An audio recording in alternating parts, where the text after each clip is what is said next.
साथियों नमस्कार। आप सभी का स्वागत है इस YouTube चैनल पर। आज की क्लास इतिहास की क्लास, इसके अंतर्गत हड़प्पा सभ्यता का अध्ययन कर रहे हैं। इसमें जो हमने पिछली क्लास में पढ़ा था वह था सैंधवकालीन मोहरे, या जिसे सील्स कहा गया, या फिर रिफिल स्थापत्य। इसके अंतर्गत हमने मोहरों के विषय में बहुत विस्तृत तरीके से अध्ययन किया। आज जो हमारा टॉपिक है वह सैंधवकालीन राजनीतिक जो स्थिति थी वहाँ की, वो किस प्रकार की थी। उसके बाद आर्थिक स्थिति के विषय में अध्ययन करेंगे। तो आइए क्लास शुरू करते हैं। तो इसमें है हड़प्पा कालीन राजनीतिक संगठन। इसके अंतर्गत हम देखेंगे कि हड़प्पा लोगों ने अपने जो उनका क्षेत्र था, राज्य था, या फिर उनको जो साम्राज्य था, उसको चलाने के लिए, उसको व्यवस्थित तरीके से उसका विकास करने के लिए किस तरीके से प्रशासनिक व्यवस्था को सुव्यवस्थित किया,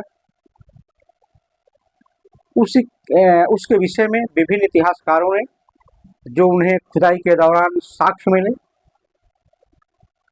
उन्होंने अनुमान लगाया कि इसकी व्यवस्था इस तरीके से हो सकती है। जो वहाँ पे पुरातात्विक साक्ष्य मिले उसी के आधार पर सब कुछ हुआ है, क्योंकि हड़प्पा सभ्यता से जो भी लिपि वहाँ से प्राप्त हुई है उसको आज तक पढ़ा नहीं जा सका है, अर्थात अपठनीय है। तो जब कोई चीज, उसकी भाषा जब हम पढ़ नहीं सकते हैं तो उसकी भाव भंगिमाओं से, या फिर जो वहाँ के मिट्टी के बर्तन मिले, जो मुहरें मिली, या फिर और जो वहाँ पे साक्ष्य मिला उस पे जो लिखा गया, उसी से अनुमान लगाया गया कि इसमें इस तरीके की चीजें रही होंगी। एग्जाम्पल के तौर पे देखें, जैसे मिट्टी की मोहरें मिले या मिट्टी के मृदभांड मिले, उस पे अगर पशु का चित्र है, अगर उसका रूप गाय के आकार का है, मान लिया जाता है कि यह गाय रही होगी। अगर उस पे बैल जैसा चित्र बना है, मान लिया जाएगा कि यह बैल का चित्र है, उस समय बैल रहे होंगे। इस तरीके से तमाम प्रकार के जो उन्हें साक्ष्य मिला चित्रात्मक रूप से, उसी के आधार पर उन्होंने अनुमान लगाया इतिहासकारों ने कि यहाँ की व्यवस्था इस तरीके से चलती रही होगी। उसी को ध्यान में रख के यहाँ पे कुछ इतिहासकार हैं, उन्होंने जो परिभाषा दी है, उन परिभाषा के माध्यम से यह स्पष्ट करने का प्रयास किया कि हड़प्पा सभ्यता की जो प्रशासनिक व्यवस्था थी, जो राजनीतिक व्यवस्था थी, वह किस तरीके से चलाई जाती थी। आइए देखते हैं। इसमें जो विद्वान है स्टुअर्ट मिल महोदय, स्टुअर्ट पिंगट महोदय इतिहासकार हैं। इन्होंने कहा कि यहाँ दो राजधानियों से प्रशासन वैसे ही होता होगा जैसे कुषाण युग में पुरुषपुर तथा मथुरा से। अर्थात इन्होंने कहा कि सैंधव सभ्यता में की जो प्रशासनिक व्यवस्था थी वो दो राजधानियों के माध्यम से संचालित होती रही होगी, जैसे कुषाण युग में पुरुषपुर और मथुरा से। इस तरीके से हुइलर महोदय ने कहा, मार्टिमर हुइलर महोदय ने कहा कि यहाँ की दो राजधानियों से, ध्यान दीजिएगा, यहाँ से दो राजधानियों से प्रशासन वैसे ही होता रहा होगा जैसे 9वीं शताब्दी में मुल्तान और मंसूरा नामक अरब शासकों की राजधानियों से होता रहा। इस तरीके से बात करें, स्टुअर्ट पिंगट महोदय और हुलर महोदय ने आज के समय की या मध्यकालीन समय के आधार पर यह समझाने का प्रयास किया कि सैंधवकालीन जो राजनीतिक व्यवस्था थी, जो प्रशासनिक व्यवस्था थी, तो दो राजधानियों के माध्यम से चलाई जाती थी। पिंगट महोदय कुषाण काल में पुरुषपुर और मथुरा के माध्यम से समझाने का प्रयास किया कि जिस तरीके से कुषाणों ने पुरुषपुर को अपनी राजधानी बनाया और मथुरा को अपनी राजधानी बनाया, इन दो राजधानियों के माध्यम से उन्होंने अपने साम्राज्य की शासन व्यवस्था को संचालित किया। उसी आधार पर हुलर महोदय ने कहा कि 9वीं शताब्दी में मंसूरा और मुल्तान दो ऐसे नगर थे जिसको अरब शासकों ने राजधानी बनाया और राजधानी बना करके अपने जो साम्राज्य है उस पर बहुत व्यवस्थित तरीके से शासन व्यवस्था को संचालित किया करते थे। उसी तरीके से हड़प्पाई लोग थे, उन्होंने दो राजधानी बनाई जिसके माध्यम से जो सैंधवकालीन व्यवस्था थी, जो वहां पे प्रशासनिक व्यवस्था थी, उसको संचालित किया करते थे। अब देखिए, फिर यहाँ पे अब देखिए, ये बहुत महत्वपूर्ण परिभाषा है पिंगट महोदय की। ये अक्सर पूछा जाता है परीक्षा में कि निम्नलिखित में से किसका कथन है या किसने कहा कि हड़प्पा और मोहनजोदड़ो जुड़वा राजधानी थी। ध्यान दीजिए, वो है पिंगट महोदय। जैसे यहाँ पे उन्होंने समझाने का प्रयास किया एग्जाम्पल के तौर पर पुरुषपुर और मथुरा का एग्जाम्पल दे करके कुषाणों का, उसी के आधार पर यह कहा जा सकता है कि पिंगट महोदय ने कहा हड़प्पा और मोहनजोदड़ो दोनों जुड़वा राजधानी थी। ठीक, यहाँ पे इस पॉइंट को बहुत ध्यान से देखिएगा। ये परीक्षा में अक्सर पूछ लिया जाता है कि हड़प्पा और मोहनजोदड़ो को जुड़वा राजधानी किस इतिहासकार ने कहा, तो स्टुअर्ट पिंगट महोदय है। उसके बाद देखिए, पिंगट महोदय ने कहा कि यह जो हड़प्पा और मोहनजोदड़ो है अत्यंत केंद्रीकृत साम्राज्य थे। ये जो साम्राज्य था बहुत ही ज्यादा केंद्रीकृत था। उसके बाद जब उन्होंने केंद्रीकृत कहा, उसका मतलब यह हुआ कि जो शासन व्यवस्था थी वह अत्यंत निरंकुश थी, और निरंकुश होने के साथ साथ उन्होंने कहा यह पुरोहित राजाओं द्वारा शासित होता था। ध्यान दीजिए, पिंगट महोदय कहते हैं कि हड़प्पा और मोहनजोदड़ो दोनों जुड़वा राजधानी थी, और जो यहाँ की शासन व्यवस्था थी, जो यहाँ का साम्राज्य था, वह अत्यंत केंद्रीकृत था। केंद्रीकृत कहते हुए उन्होंने कहा कि जो यहाँ की शासन व्यवस्था थी वह निरंकुश रही होगी। जब उन्होंने निरंकुश बताया तो निरंकुश शासक के रूप में उन्होंने कहा कि यहाँ पे पुरोहित राजा रहे होंगे, पुरोहित राजा के माध्यम से हड़प्पा के लोगों और मोहनजोदड़ो के जो लोग थे उस पर शासन व्यवस्था चलाई जाती थी। अब आते हैं, ध्यान दीजिएगा, जितनी परिभाषाएं हैं ये बहुत महत्वपूर्ण है कि चाहे आपको टीजीटी में तो कम पूछा जाता है, लेकिन बीच बीच में जैसे हड़प्पा मोहनजोदड़ो जुड़वा राजधानी है, ये टीजीटी में पूछा जाएगा, किसी भी परीक्षा में पूछ लिया जाता है। लेकिन आपका पीजीटी हुआ, यूजीसी नेट है, हायर की परीक्षा है, इन तमाम प्रकार की जो परिभाषाएं हैं यहाँ से उठा के प्रश्न दे देता है। ठीक, अब देखिए, जितने यहाँ पे परिभाषा है वो बहुत महत्वपूर्ण है, एक एक परिभाषा को आपको ध्यान देना है। अब चलते हैं अगले बिंदु पर। अगला बिंदु है यस सी मलिक। ध्यान दीजिए, यस सी मलिक और यलमन सर्विस, ये दो इतिहासकार हैं इन्होंने कहा कि सैंधव सभ्यता की राजनीतिक व्यवस्था नायकवाद या नायक तंत्रीय थी। ध्यान दीजिए, एस.सी. मलिक महोदय और यलमन सर्विस महोदय ने कहा कि सैंधव सभ्यता की जो राजनीतिक व्यवस्था रही है वह नायकवाद या फिर नायक तंत्रीय थी। उसके बाद चलते अगले बिंदु पर। श्री रंगनाथ राव महोदय ने कहा कि सैंधव सभ्यता को विश्व में प्रथम महान साम्राज्य की संज्ञा दी जा सकती है।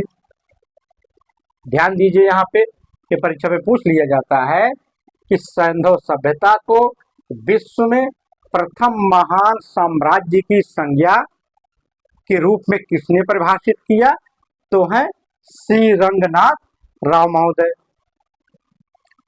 अब चलते हैं अगले बिंदु पर। अगले बिंदु में है ए.एल. बासम। ए.एल. बासम जो इतिहासकार हैं, इन्होंने हड़प्पा सभ्यता की राजनीतिक व्यवस्था को परिभाषित करते हुए कहा कि हड़प्पा सभ्यता की जो प्रकृति थी वह धर्मतंत्रीय थी। ध्यान दीजिए। उसके बाद पुरोहितों का ही शासन माना। ए.एल. बासम महोदय ने कहा कि हड़प्पा सभ्यता की जो प्रकृति थी उसका जो प्रशासनिक स्वभाव था वह धर्मतंत्रीय था। जब उन्होंने धर्मतंत्रीय कहा तो उन्होंने यह अनुमान लगाया कि यहाँ पे पुरोहितों का वर्चस्व रहा होगा। इन्हीं पुरोहितों के माध्यम से हड़प्पाई लोगों पर शासन का जो कार्यभार था वह संचालित होता रहा होगा। उसके बाद आते हैं अगले बिंदु पर। अगले बिंदु में है मैके महोदय। ये इतिहासकार हैं। इन्होंने क्या परीक्षा में अक्सर इनकी परिभाषा पूछ ली जाती है कि मैके महोदय ने कहा कि हड़प्पा सभ्यता की या यहाँ प्रतिनिधियात्मक सरकार थी।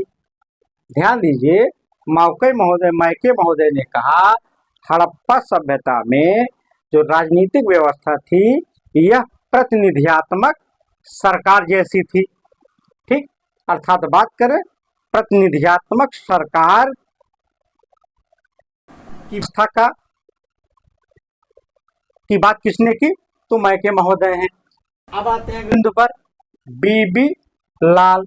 बीबी लाल महोदय ने कहा कि यहाँ पर यह हड़प्पा जो क्षेत्र है यहाँ पर छोटे छोटे राज्यों का अस्तित्व रहा होगा।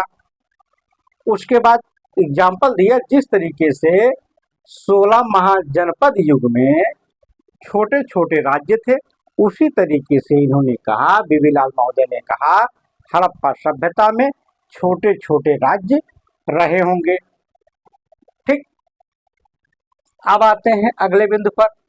आगे हैं हुइलर महोदय या मार्टिमर हुइलर महोदय। मार्टिमर हुइलर महोदय ने कहा कि यहाँ की शासन व्यवस्था मध्यम वर्गीय जनतंत्रात्मक थी। ध्यान दीजिए, हुइलर महोदय ने कहा कि सैंधव सभ्यता की जो प्रशासनिक व्यवस्था थी वह मध्यम वर्गीय जनतांत्रिक थी। अर्थात इन्होंने जो उन्हें साक्ष्य मिला खुदाई के बाद, उन्होंने अनुमान लगाया कि जो हड़प्पा सभ्यता है इसकी जो प्रशासनिक व्यवस्था रही होगी वह मध्यम वर्गों के द्वारा संचालित होती रही। ठीक, इसी को बेस बना के उन्होंने कहा यहाँ की जो शासन व्यवस्था है वह मध्यम वर्गीय जनतंत्रात्मक थी। अब आते हैं अगले बिंदु पर। अगले बिंदु में है आर.एस. शर्मा। आर.एस. शर्मा महोदय ने कहा चूंकि सैंधव लोगों ने सर्वाधिक ध्यान व्यापार एवं वाणिज्य पर दिया था, अतः शासन संभवतः वणिक वर्ग के हाथ में था। ध्यान दीजिए, यहाँ पे आर.एस. शर्मा महोदय ने कहा कि चूंकि सैंधव लोगों ने व्यापार पर सर्वाधिक ध्यान दिया, अतः यहाँ की शासन व्यवस्था वाणिज्य वर्ग या व्यापारिक वर्गों के हाथ में रही होगी। इन्होंने अनुमान लगाया कि जिस तरीके से खुदाई के दौरान, चाहे लोथल हुआ चाहे अन्य जगहों, चाहे मेसोपोटामिया में खुदाई की गई, इन दोनों समकालीन सभ्यताओं में जो खुदाई के दौरान व्यापार के साक्ष्य मिले हैं, उन्हीं को आधार बनाकर इन्होंने कहा कि हड़प्पाई लोगों ने अपना सर्वाधिक जो ध्यान दिया वह व्यापार पर लगाया। अर्थात जब उन्होंने अपना सारा ध्यान व्यापार वाणिज्य पर लगाया तो उनकी जो शासन व्यवस्था रही होगी वह वाणिज्य वर्गों के हाथ में रही होगी। यही परीक्षा में पूछा जाता है, किस इतिहासकार के अनुसार यह कहा जा सकता है कि सैंधव लोगों का की जो राजनीतिक व्यवस्था थी, जो प्रशासनिक व्यवस्था थी, वह वाणिज्य वर्गों के हाथ में थी। तो कौन से हैं? आर.एस. शर्मा महोदय हैं। अब चलते हैं फेयर सर्विस महोदय के पास। इन्होंने कहा, अब देखिए इनकी गुणागणित अलग है। फेयर सर्विस महोदय ने कहा कि न तो हड़प्पा को एक विशाल साम्राज्य माना जा सकता है, न ही राज्य। अब ध्यान दीजिए, यहाँ पे फेयर सर्विस महोदय ने कहा कि न तो हड़प्पा को एक विशाल साम्राज्य माना जा सकता है, न ही राज्य। इन्होंने कहा कि मोहनजोदड़ो एक धार्मिक केंद्र रहा। फेयर सर्विस महोदय ने इन्होंने स्पष्ट किया अपने परिभाषा के माध्यम से कि जो हड़प्पा थी या सैंधव जो व्यवस्था थी वह, उसे न तो एक विशाल साम्राज्य माना जा सकता है, न ही राज्य, बल्कि जो मोहनजोदड़ो है वह धर्म केंद्रित थी या धार्मिक रूप से केंद्रित थी। अब इन्होंने आगे कहा कि भैया यहाँ पे धार्मिक व्यवस्था का जो स्वरूप था वह उसी की प्रधानता थी। उसी को ध्यान में रखते हुए फेयर सर्विस महोदय ने फिर कहा कि सैंधव सभ्यता की जो प्रशासनिक व्यवस्था थी वह ग्राम प्रशासन द्वारा नियंत्रित की जाती थी। ध्यान दीजिए, फेयर सर्विस महोदय ने कहा कि जो सैंधव सभ्यता की प्रशासनिक व्यवस्था थी वह ग्रामीण व्यवस्था के तहत नियंत्रित की जाती थी। अब यहाँ पे हमने सैंधवकालीन जो राजनीतिक व्यवस्था है उसके अंतर्गत विभिन्न विद्वानों ने परिभाषा के माध्यम से यह बताने का प्रयास किया कि यहाँ की जो प्रशासनिक व्यवस्था थी वह किस प्रकार की थी। अब चलते हैं राजनीतिक व्यवस्था के बाद, संगठन के बाद, यहाँ पे जो सैंधवकालीन आर्थिक स्थिति है उसकी चर्चा हम करते हैं। अब देखिए, जो सैंधवकालीन आर्थिक स्थिति है उसमें कृषि और व्यापार के संतुलन पर टिकी थी। सैंधव लोगों की जो आर्थिक स्थिति है उसका जो बेस है, जो उसका आधार है, वह कृषि और व्यापार था। अब इसमें देखिए, सैंधव लोगों का जो मुख्य उद्यम था या व्यवसाय था वह कृषि कार्य था। ध्यान दीजिए, परीक्षा में पूछा जाता है कि सैंधवकालीन लोगों का प्रमुख व्यवसाय क्या था, तो कृषि था। ठीक, अब चलते हैं, यहाँ देखिए, जब कृषि उनका मुख्य व्यापार था, मुख्य उद्यम था, मुख्य व्यवसाय था, तो कृषि को करने के लिए, उसको व्यवस्थित तरीके से चलाने के लिए, अधिक उत्पादन करने के लिए जो उन्होंने कृषि उपकरण बनाए, उन उपकरणों को उन्होंने पत्थर का प्रयोग किया। उसके बाद कांसा धातु का प्रयोग करके हड़प्पाई लोगों ने कृषि उपकरण का निर्माण किया करते थे। अब इन कृषि उपकरणों में जैसे हल है, कुदाल है, इन सबको आज भी किसानों के द्वारा प्रयोग किया जाता है।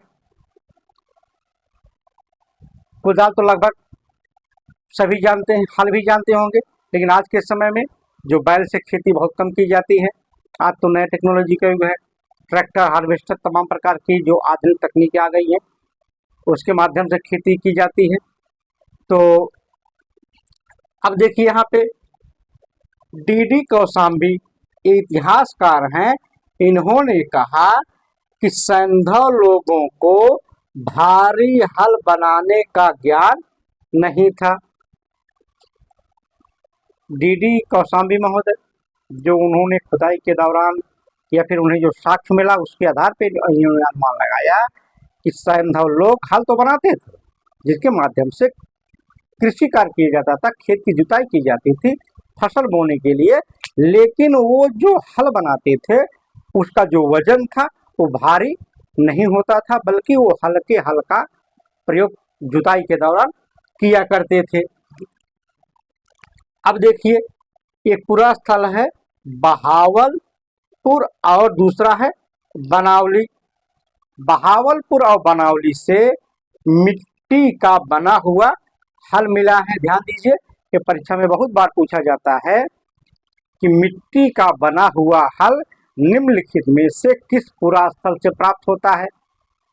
आपके सामने ऑप्शन दे देगा, चाहे बहावलपुर दे दे या बनावली, बनावली अक्सर दे देता है।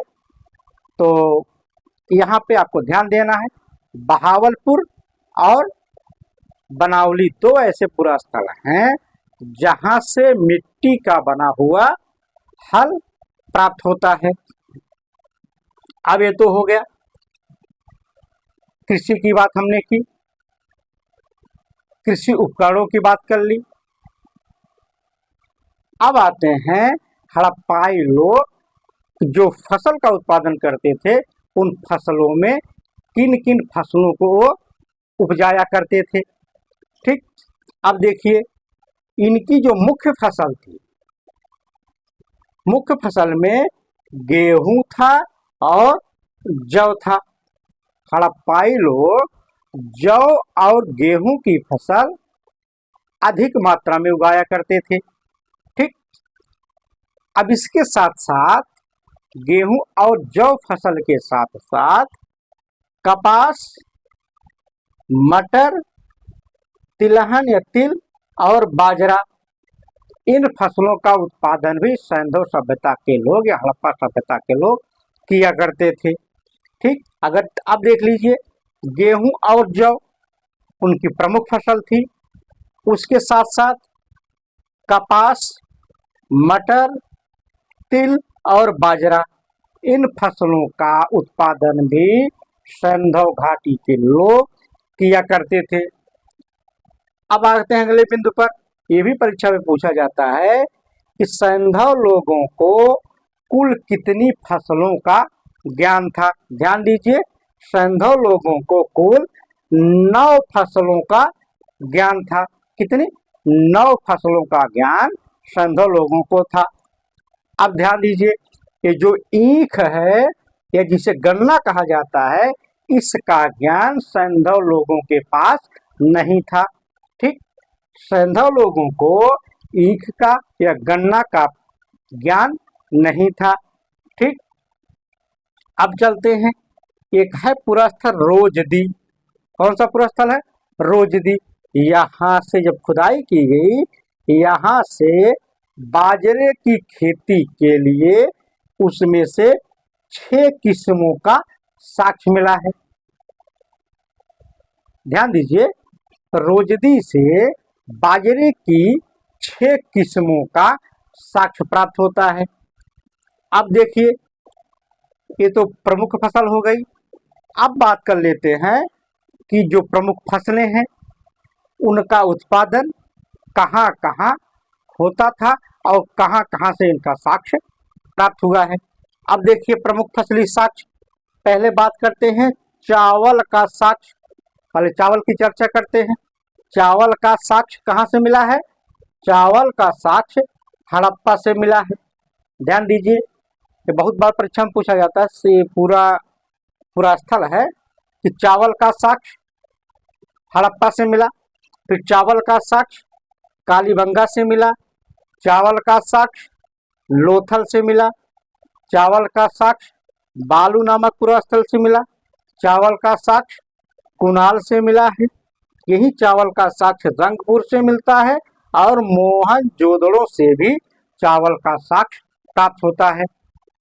एक बार फिर समझते हैं, चावल का जो साक्ष्य है वह हड़प्पा, कालीबंगा, लोथल, बालू नामक पुरा स्थल, कुणाल, रंगपुर और मोहनजोदड़ो, इन पुरा स्थलों से चावल का साक्ष्य पाया जाता है। ठीक, अब देखते हैं गेहूं का साक्ष्य, तो चावल का हो गया। अब देखते हैं गेहूं का साक्ष्य। गेहूं का जो साक्ष्य मिला है वह हड़प्पा से मिला है। गेहूं का साक्ष्य मोहनजोदड़ो से पाया गया है। गेहूं का साक्ष्य रंगपुर से पाया गया है। गेहूं का साक्ष्य लोथल से मिला है और कालीबंगा से मिला है।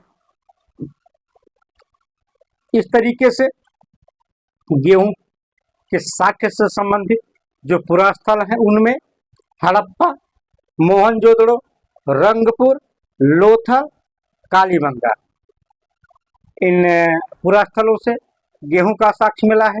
इस पे आपको विशेष ध्यान देना है, परीक्षा में पूछ लिया जाएगा इन पुरा स्थलों को, तो आपको बहुत ध्यान से पढ़ना है। ठीक, अब आते हैं अगले साक्ष्य पर। इसमें अगली फसल है बाजरा। ठीक, बाजरे का साक्ष्य देखिए, यहाँ पे जो बाजरे का साक्ष्य है वह सुरकोटरा से मिला है। रोजदी नामक पुरा स्थल से मिला बाजरे का साक्ष्य। सुरतघई से मिला है बाजरे का साक्ष्य। हड़प्पा से भी बाजरे का साक्ष्य प्राप्त होता है। ठीक, बाजरे की साक्ष्य की बात करें तो सुरकोटदा से मिला, रोजदी से मिला, सुरतघई से मिला और हड़प्पा से बाजरे का साक्ष्य प्राप्त हुआ है। अब यहाँ पे ध्यान दीजिए, लहसुन का साक्ष्य। ठीक, लहसुन का साक्ष्य, लहसुन के साक्ष्य की बात करें तो उसमें एक पुरा स्थल है बालू नामक पुरा स्थल से लहसुन का प्रमाण मिलता है। फिर ध्यान दीजिए, लहसुन का साक्ष्य का जो प्राचीनतम प्रमाण है वह बालू नामक पुरा स्थल से प्राप्त होता है। उसके बाद एक पुरा स्थल है तरकाई का किला। कौन सा पुरा स्थल है? तरकाई का किला। इस पुरा स्थल से गेहूं का साक्ष्य मिला, जौ का साक्ष्य मिला, मटर के खेत के साक्ष्य मिले हैं और अनाज काटने के लिए जो हंसिया का प्रयोग हुआ है वह तरकाई के किले से प्राप्त होता है। फिर एक बार समझते हैं कि तरकाई का जो किला है, जो इसका पुरा स्थल है, वहां से गेहूं का साक्ष्य मिला, जौ का साक्ष्य मिला, मटर की खेती का साक्ष्य मिला है। उसके बाद अनाज काटने के लिए जो हंसिया है जिसका प्रयोग किया जाता है अनाज काटने के लिए, उसका प्रमाण भी इस पुरा स्थल से, तरकाई जो किला पुरा स्थल है यहाँ से प्राप्त होता है। अब ध्यान दीजिए, आप थोड़ा सोचिए कि हड़प्पा सभ्यता 2350 से 1750 बीसी, वहां से आज तक जिन फसलों का प्रयोग हड़प्पाई लोग किया करते थे, जिन औजारों का प्रयोग किया करते थे, आज भी उन्हीं औजारों का प्रयोग सिंचाई के दौरान, फसल काटने के दौरान या फसल में, उन्हीं सब का प्रयोग आज भी हो रहा है। हाँ, उत्पादन क्षमता उसकी नई तकनीक की वजह से कुछ बढ़ गया होगा, लेकिन अब इसी में देखिए, जैसे गेहूं का उत्पादन तब भी होता था, आज भी हो रहा है। जौ का उत्पादन तब भी हुआ करता था, आज भी हो रहा है। मटर का उत्पादन तब भी होता था, आज भी हो रहा है। हंसिया और हल का प्रयोग तब भी फसल उपकरण के रूप में हो रहा था, आज भी हो रहा है। इस तरीके से इसका जो इतिहास है काफी पुराना है। ठीक, अब देखिए, सैंधव क्षेत्र से कपास की खेती का प्रमाण मिला है। मेहंदी जो हाथों में लगाई जाती है उसका भी प्रमाण सैंधव क्षेत्र से मिला है। इसका उसके बाद अंगूर का भी प्रमाण सैंधव क्षेत्र से मिला है। ध्यान दीजिए, यहाँ पे कपास की खेती का प्रमाण सैंधव क्षेत्र से मिला। मेहंदी मेहंदी जो लोगों के द्वारा लगाया जाता उसका भी प्रमाण आज से नहीं, सैंधव काल से चल रहा है। उसके बाद अंगूर की खेती का प्रमाण भी सैंधव लोग किया करते थे। अब आइए, यहाँ पे हमने सैंधव कालीन फसलों की चर्चा की और उनके पुरास्थलों की चर्चा की। किन किन पुरास्थलों से कौन कौन सी फसलें का साक्ष्य मिला है। अब चर्चा करेंगे कि सैंधव लोग सिंचाई के दौरान किसका प्रयोग, किन साधनों का प्रयोग किया करते थे। अब देखिए, सिंचाई के साधन, यहाँ पे नहरों का प्रयोग सामान्यतः यहाँ पे नहीं किया जाता था। हड़प्पाई लोग सिंचाई के लिए सामान्यतया नहरों का प्रयोग नहीं करते थे। लेकिन जो सुरतघई नामक पूरा स्थल है, सुरतघई नामक पूरा स्थल से नहर की सिंचाई का या नहर का साक्ष्य प्राप्त होता है। ठीक, ये परीक्षा में पूछा गया है कि कौन सा हड़प्पाई स्थल है जहां से नहर का प्रमाण मिला है या नहर का साक्ष्य मिला है, तो सुरतघई से मिला है। ध्यान दीजिए यहाँ पे। ठीक, अब देखिए, अगर यहाँ पे नहरों का प्रयोग सिंचाई के लिए नहीं किया जाता था तो सिंचाई के लिए हड़प्पाई लोगों ने जो बरसात का पानी था उसका प्रयोग किया, अर्थात वर्षा जल का प्रयोग किया। उसके बाद हड़प्पाई लोग जलाशयों का प्रयोग करते थे, जो तालाब बनाया उन्होंने, उसमें पानी इकट्ठा करके फिर उसके माध्यम से सिंचाई का कार्य किया करते थे। अब सिंचाई के लिए उन्होंने कुओं से पानी, जो कुएं थे उन्होंने कुआं खोदा, उससे पानी निकाल करके खेती किया करते थे। ठीक, कुओं के पानी से सिंचाई होती थी। ठीक, अब देखिए यहाँ पे धवलावीरा नामक पूरा स्थल है। कौन सा है? धवलावीरा नामक पूरा स्थल है। यहाँ से शैलकृत जलकुंड प्राप्त हुआ है।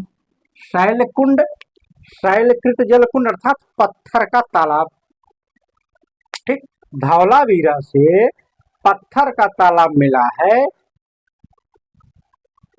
जिससे अनुमान लगाया गया कि यहाँ पे बहुत अच्छी तरीके से जल प्रबंधन की व्यवस्था होती रही होगी। ठीक, तो परीक्षा में बहुत बार पूछा गया है कि किस सैंधव या हड़प्पाई स्थल से जल प्रबंधन की सबसे अच्छी व्यवस्था मिलती है, तो धवलावीरा। ठीक, वही है, यहाँ पे पत्थर का तालाब बनाया गया। ठीक, अब देखते हैं यहाँ पे आर्नस्टाइन महोदय, इन्होंने जब खुदाई की बलूचिस्तान क्षेत्र में, ठीक, उन्होंने पानी को संग्रह करने के लिए निर्मित तटबंधों की खोज की।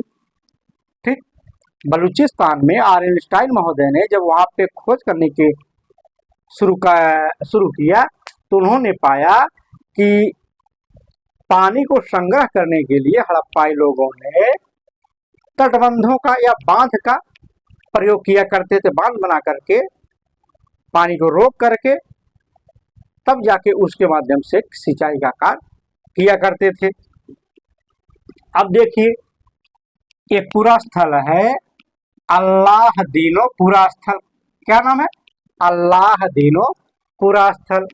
यहाँ से जो कुएं मिले हैं, यहाँ से उन कुओं में नालियां जुड़ी हुई थी, अतः यहाँ पर सिंचाई का मुख्य साधन कुआं था।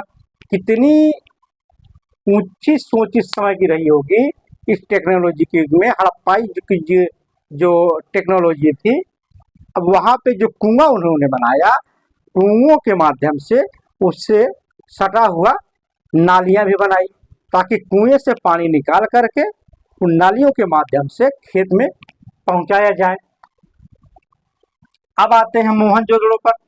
मोहनजोदड़ो पूरा स्थल से निजी कुआं और सार्वजनिक कुआं का प्रमाण मिला है। ध्यान दीजिए, निजी कुआं जो भाई किसी के घर में व्यक्तिगत रूप से खुद के लिए प्रयोग के लिए बनाया है वह निजी कुआं हो गया, और कुछ सार्वजनिक कुआं जो भी चाहे उसका प्रयोग कर सकता था। यही अर्थात कह सकते हैं कि मोहनजोदड़ो से निजी कुआं और सार्वजनिक कुआं का प्रमाण प्राप्त होता है। उसके बाद बात करते हैं कालीबंगा नामक पुरास्थल से। कालीबंगा पुरास्थल के अनेक घरों से कुओं की प्राप्त होती है।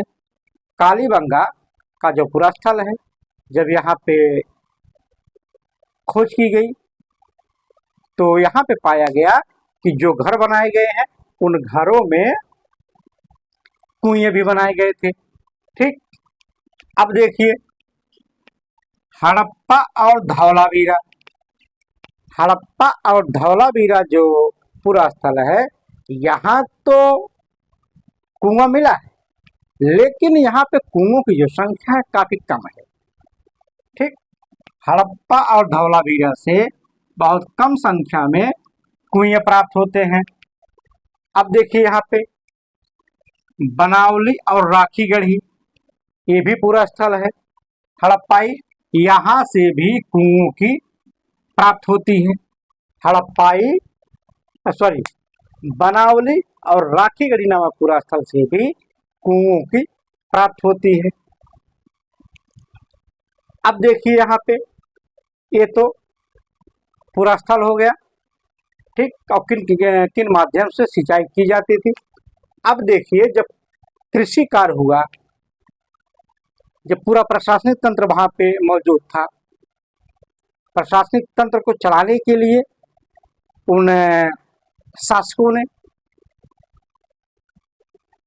टैक्स प्रणाली विकसित की, या करों को निजात किया, या लोगों पर कर लगाया, जिनके माध्यम से जो लोग रहे होंगे उनको नौकरी पे रखा रहा होगा,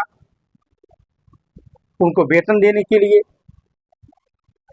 जो टैक्स उन्होंने वसूला, अनुमान लगाया गया कि भैया यहाँ पे करों के रूप में अन्न को लिया जाता रहा होगा।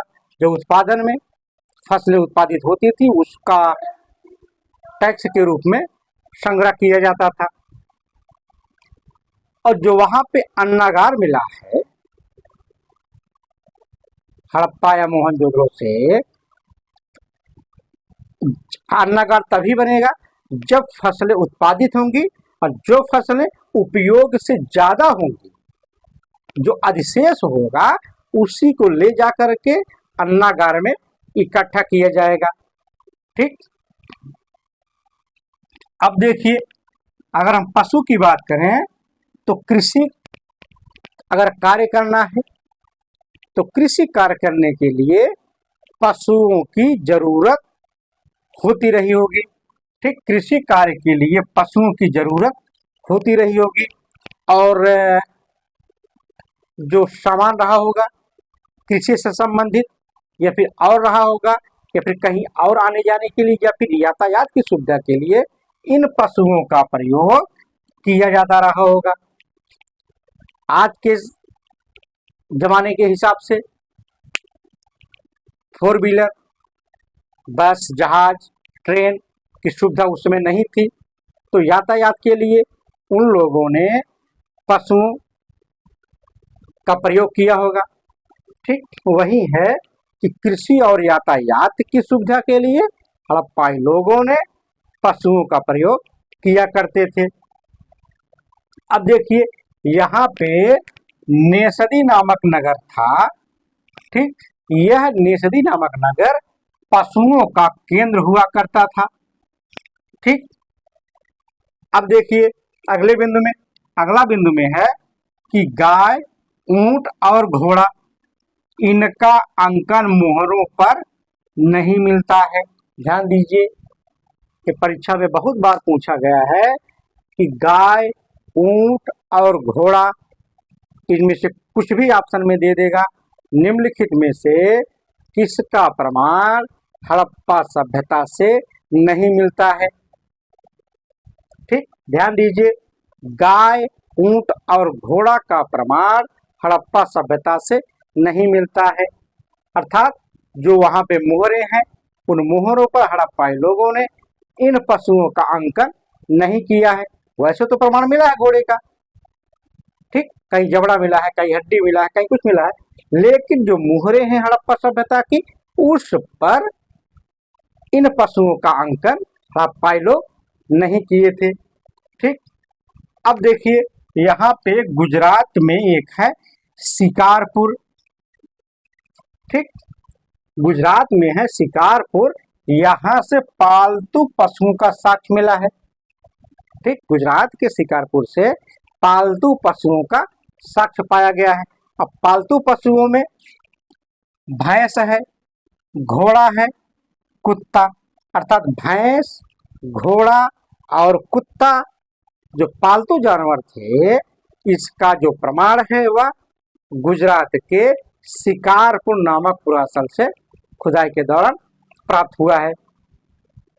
तो दोस्तों, इस तरीके से आज की जो क्लास है यह यहीं पे समाप्त होती है, यह चैप्टर। तो आज के क्लास में हमने जो अध्ययन किया ये बहुत विस्तृत तरीके से देखा। तो फिर मिलते हैं अगली क्लास में।